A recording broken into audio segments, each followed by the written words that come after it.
Hello friends, நம்ம இன்னைக்கு திருவண்ணாமலை டிஸ்ட்ரிக்ட்ல இருக்க சாத்தனூர் அணைக்கு தான் வந்திருக்கோம். சாத்தனூர் அணையோட மெயின் அட்ராக்ஷனே அங்க இருக்க இந்த குரோக்கடைல் ஃபார்ம் தான். வாங்க உள்ள போய் எப்படி இருக்குன்னு பார்ப்போம். சீக்கிரமா என்ட்ரி டிக்கெட்டை எடுத்துட்டு குரோக்கடைல்ஸை பார்க்க கிளம்பிட்டோம். நல்ல பெரிய காம்பவுண்ட் வால் போட்டிருந்தாங்க. பெரியவங்களால ஈஸியா பார்க்க முடியும், குட்டி பசங்களால பார்க்க முடியாது. பெரியவங்க ஜாக்கிரதையா தூக்கிட்டு அழகா படுத்துக்கிட்டு இருக்க குரோக்கடைல்ஸை காமிக்கலாம். குரோக்கடைல்ஸ்க்கு ஏற்ற மாதிரி நல்ல என்விரான்மெண்ட் செட்டப் பண்ணியிருந்தாங்க. அந்த காம்பவுண்டுக்குள்ளே ஃபுல்லாக மண் கொட்டிட்டு நடுவில் குட்டியாக ஒரு பாண்ட் செட்டப் பண்ணிவிட்டு குரோக்கடைல்ஸ் மண்ணில் இருக்கணும்னு நினச்சா மண்ணில் இருக்கும். அதுக்கு ஒரு வேளை சூடாக இருந்துச்சுன்னா அது தண்ணியில் இறங்கிடுது.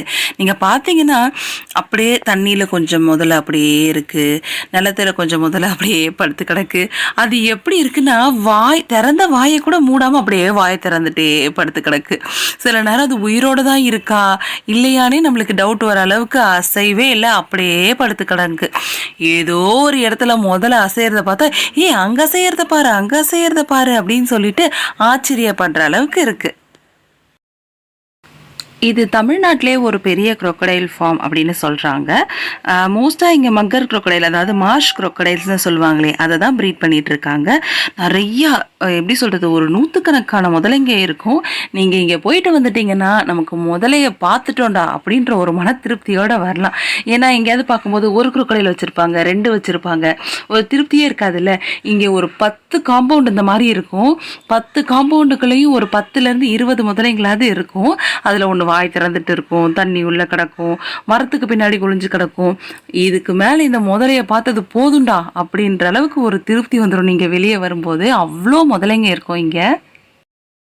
இந்த முதலைங்களுக்கெல்லாம் எப்பயாவது நான் விசிட்டிங் டைமில் ஃபீட் பண்ணுவாங்க போல். நம்ம விசிட் பண்ணுற டைமில் ஃபீட் பண்ணுற மாதிரி நான் எதுவும் பார்க்கல. எல்லாம் அமைதியாக படுத்துக்கிட்டு ரெஸ்ட் எடுத்துகிட்டு இருந்தானுங்க. அமைதியாக தானே இருக்காங்க அப்படின்னு சொல்லிட்டு நம்ம இவங்கள்ட்ட எதுவும் சேட்டை பண்ணிடக்கூடாது. தெரியாமல் இரும்பு முழுங்கிட்டா கூட அதை டைஜஸ்ட் பண்ணிடுமா, அவ்வளோ ஸ்ட்ராங்காக இதோட டைஜஸ்டிவ் சிஸ்டம். இதுக்கு நாக்கு கிடையாது. ஜாலியாக படுத்துட்ருக்கான் பாருங்க. எனக்கு என்ன அப்படின்னு சொல்லிட்டு தண்ணியில் நினைக்கிறான், வெளியே வந்து சன் பாத் எடுக்கிறான், ஜாலி பண்ணுறான்ப்பா. குரோக்கடைல்ஸ் பற்றி இன்னொரு இன்ட்ரெஸ்டிங் ஃபேக்ட் தெரிஞ்சுக்கணுமா? குரோக்கடைல்ஸ் முட்டையிடுதில்ல, அதோட நெஸ்ட் வந்து வார்மாக, அதாவது கொஞ்சம் இதமாக இருந்துச்சு, சூடு இதமாக இருந்துச்சுன்னா அது வந்து மோஸ்ட்டாக மேல் குரோக்கடைல்ஸ் தான் ஹேட்ச் பண்ணுமா. அந்த நெஸ்ட் வந்து கொஞ்சம் கூலாக இருந்துச்சுன்னா அது வந்து நிறைய ஃபீமேல்ஸ் குரோக்கடைல் ஹேட்ச் பண்ணுமா. இந்த மாதிரி ஒரு ஸ்பெஷல் ஃபீச்சர் வந்து நான் எந்த அனிமல்ட்டையுமே பார்த்ததில்ல. அந்த மாதிரி இது குரோக்கடைலுக்கு இருக்குது போல். இது வந்து நான் படித்து தெரிஞ்சுக்கிட்டேன். இங்கே வந்து குரோக்கடைல்ஸுக்கு வந்து ஹாட்டாக இருந்துச்சுன்னா பாண்டில் படுத்துக்கிற மாதிரி ஒரு செட்டப் பண்ணியிருக்காங்க.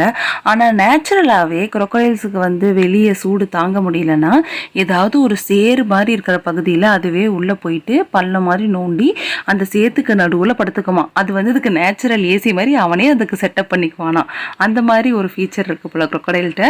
ஸோ சூடு அதுக்கு ரொம்ப தாங்கலைன்னா அதுவே அவனுக்கு ஒரு இதமான பிளேஸை ரெடி பண்ணிக்குவானா. பல்லெல்லாம் பாருங்களேன், எப்பா. நான் சொன்னல, வாயை திறந்துருக்கிற காம்படிஷனில் யார் ஃபர்ஸ்ட் ப்ரைஸ்னால் முதலைக்கு கொடுத்துடலாம். திறந்த வாயை கூட மூட மாட்டான், அவ்வளோ சோம்பேறியா. இல்லை என்ன ஆக போகுது அப்படின்னு நினைக்கிறானா, இல்லை வந்து ஏதாவது வாய்க்குள்ளே வந்து பூந்துக்கிட்டா லபக்குன்னு மூடிக்கலான்னு நினைக்கிறானா. திறந்த வாயை கூட மூட மாட்டான்ப்பா.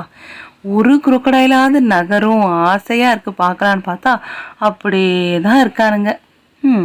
பார்ப்போம் நம்மளுக்கு லக்கு இருக்கான்னு.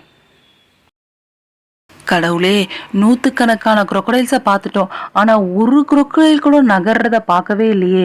நகர்றதுக்கான தடம்லாம் இருக்குது, உன்னையாச்சும் கண்ணில் காட்டுப்பா அப்படின்னு கடவுளை வேண்டதுக்கப்புறம் கடவுள் ஒரு கருணை காட்டினாரு. இந்த குரோக்கடைல் நீந்துறத பாருங்களேன். போதும் குளிச்சதுன்னு நினச்சான் போல.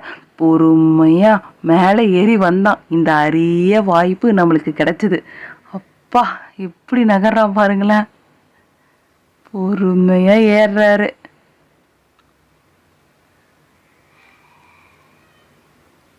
அதை கூட அவனால் ஏற முடியல. எப்பா இங்கேயே படுத்துருவானா?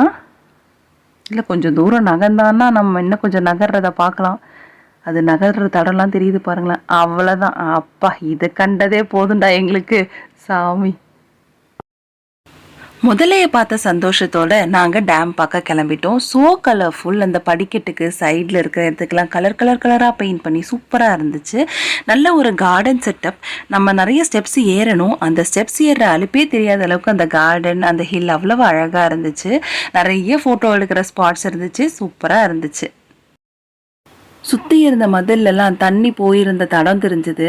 ஸோ நிறைய தண்ணி இருக்கும்போது இந்த வழியாக தண்ணி போயிருக்கும் போல். நல்ல ஒரு க்ரீனரியான லொக்கேஷனாக இருந்துச்சு. பா, டேம் பாருங்களேன், இப்படி ஒரு மெஜஸ்டிக் வியூவில் இந்த இடத்துல நீங்கள் எப்படி இன்னும் ஃபோட்டோ எடுத்தாலும் அது மாசாக வரும். அந்தளவுக்கு ஒரு சூப்பர் வியூ. இது வந்து ஒரு பெரிய ரிசர்வாயர். 1958 கட்டியிருக்காங்க, காமராஜர் பீரியடில். எவ்வளோ பெரிய அணை பாருங்களேன். இதுலேருந்து மெயினாக நமக்கு அக்ரிகல்ச்சருக்கு தான் யூஸ் பண்ணுறாங்க. ஸோ மாசாக இருந்துச்சு இடம். இதுக்கு கீழே குழந்தைங்களுக்கான ப்ளே ஏரியா அண்ட் பார்க் இருந்துச்சு. ஸோ நீங்கள் திருவண்ணாமலை பக்கம் ஏதாவது ட்ரிப் பிளான் பண்ணிங்கன்னா கண்டிப்பாக இது வொர்த் விசிட். கண்டிப்பாக ட்ரை பண்ணி பாருங்கள். நம்ம நெக்ஸ்ட் vlogல சந்திக்கலாம். Bye friends.